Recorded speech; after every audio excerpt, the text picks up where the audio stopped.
I'm just going to click into the live just so that I can see some comments. And Michael has said he's taken exam online, and that is a software.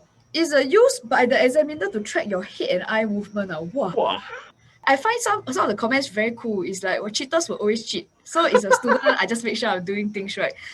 Which is true. If they really want to cheat, right? I mean, you even exam hall also can cheat. Yeah.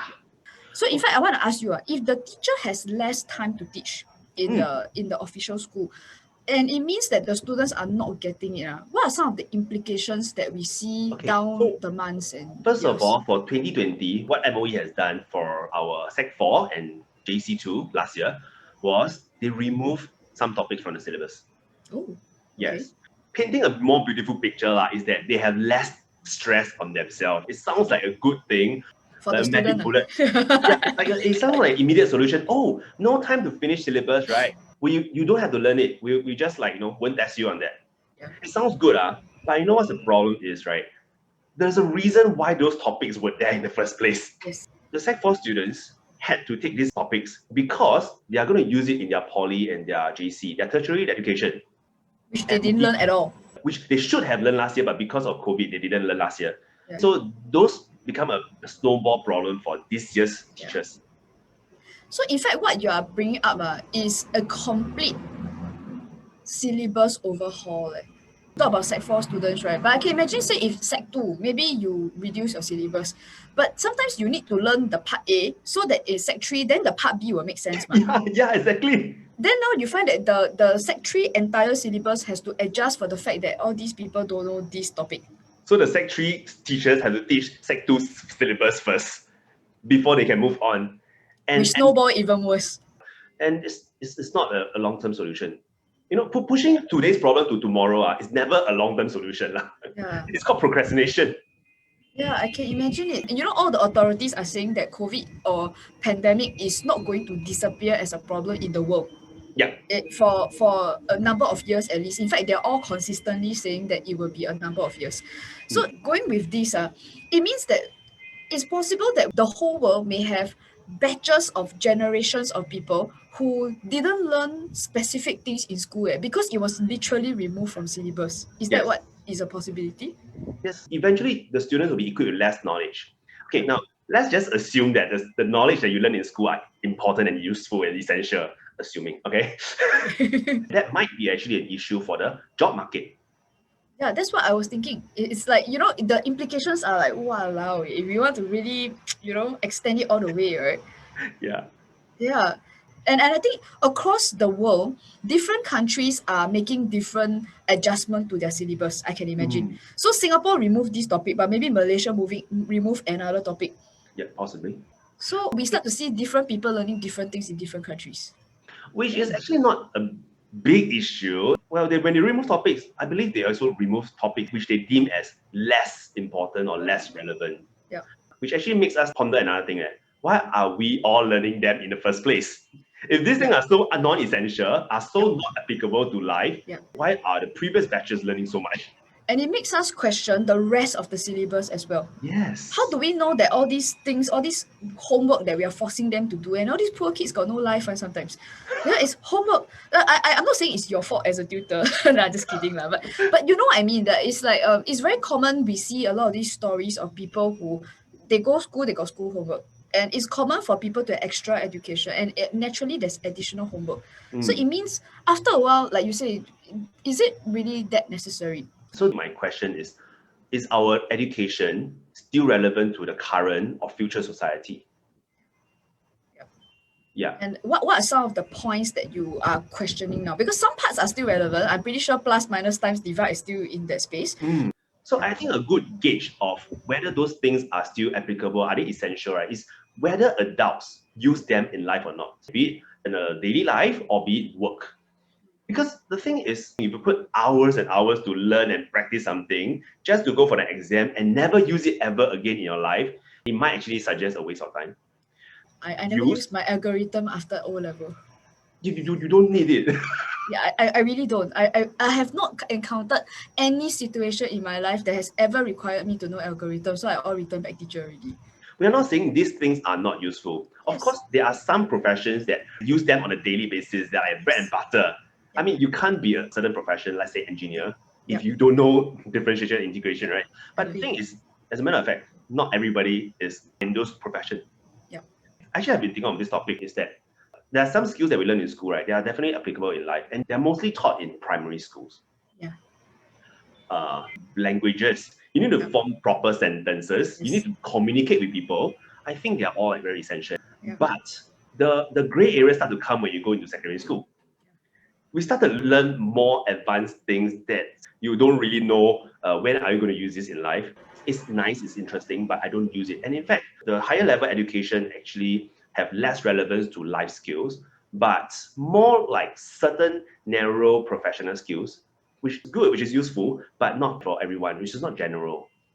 This is very interesting because I believe now might be the right time to really question, like, why are we forcing the kids to do, like you say, logarithms? Now, are there people who like it?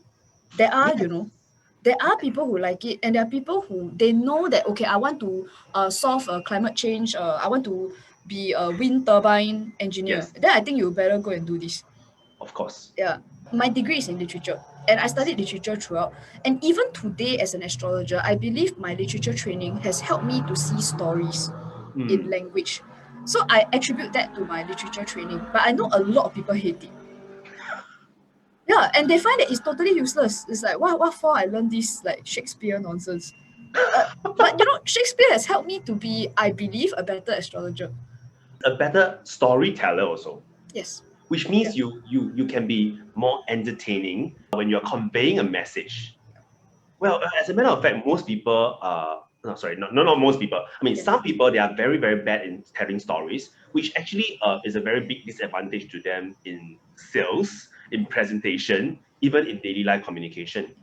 So all this education actually do help. Just that, how far do we have to force the students to practice and memorize and repeatedly do the same TYS again and again? That's another story. I sometimes feel that when the students are being forced to choose a topic, Ah, like you need a certain number of subjects, right, in order to yeah. like you need 8 subjects or you need 6 subjects. Singapore education has these characteristics. In my opinion, I would think it's not very good lah. But it's this characteristic about Singapore education that we demand people to be all-rounder, such that if you are super good in one subject, it doesn't pay you much benefits.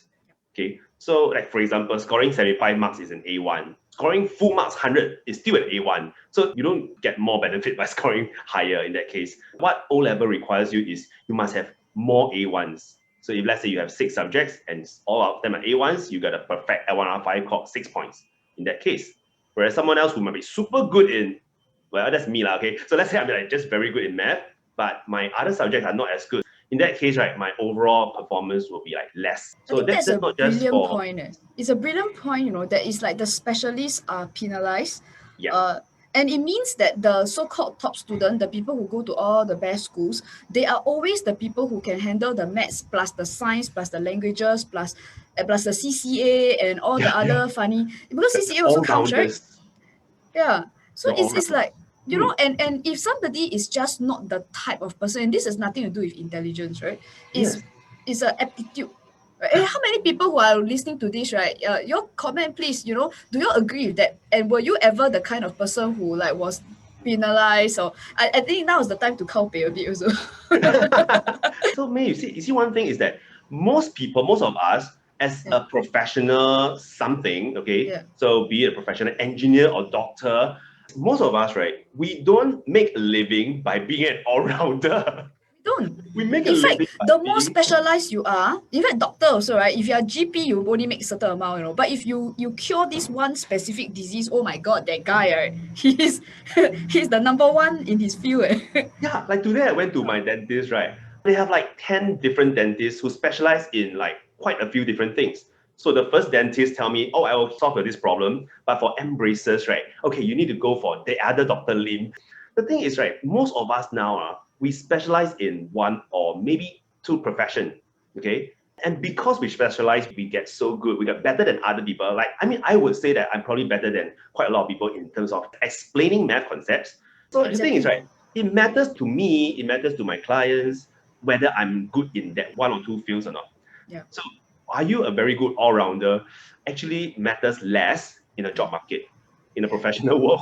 Yeah, But in and the you know what academic happens world, to all-rounders is that I found actually that all-rounders, they tend to move from profession to profession and industry to industry. Yeah, and maybe in my profession, I talk to a lot of people with like all kinds of people, right? So you get career the switch. type, yeah, you get the type who are like, oh, maybe they're in childcare for a while, then they go into hotel industry, then they move into something else. So the advantage that they have is that they are very adaptable, Versatile. very versatile. But Mm. their biggest gripe over time is that, oh, I'm maybe 45 years old, but I don't feel that I have gotten to a certain level of expertise. Or I look at my other friends, the people who build an expertise over time, the truth is they are frankly more secure, and they also earn more. It comes out different, and I think people get penalized for being an all-rounder, which is very Mm. strange. Doesn't match, right, the education system. Yeah, And so the education system requires you to like everything must be good. But in the yeah. professional world, they say, I want you to be very good in one thing and I'll pay you for that. Yeah. There's some very good comments here, Kevin. Some people are saying, oh, this is a great topic to talk about in Aquarian era. I completely agree. That's why I invite Kevin. Hey, and hi. as Celine said, okay, academic achievement from secondary school is just a ticket to be successfully enrolled in uni. After that, it's a Mm. different story. But I think a lot of people, they settled. It's like they just were like they just make it through secondary school, make it through JC. I can tell you, I was like that in JC. I really hate everything I studied. And Today, this morning, my student was just telling me, say, I can't believe I'm putting so many hours into math just so that I can pass A level and never use math again in my life. That's like, no, that's like so sad. but your students said that to you. This morning, it's like, To oh, I just have to do math so that I pass my A level, so that I won't touch math ever again. I was like, oh yeah. my God, I feel so sad for you. You want to drop math or not?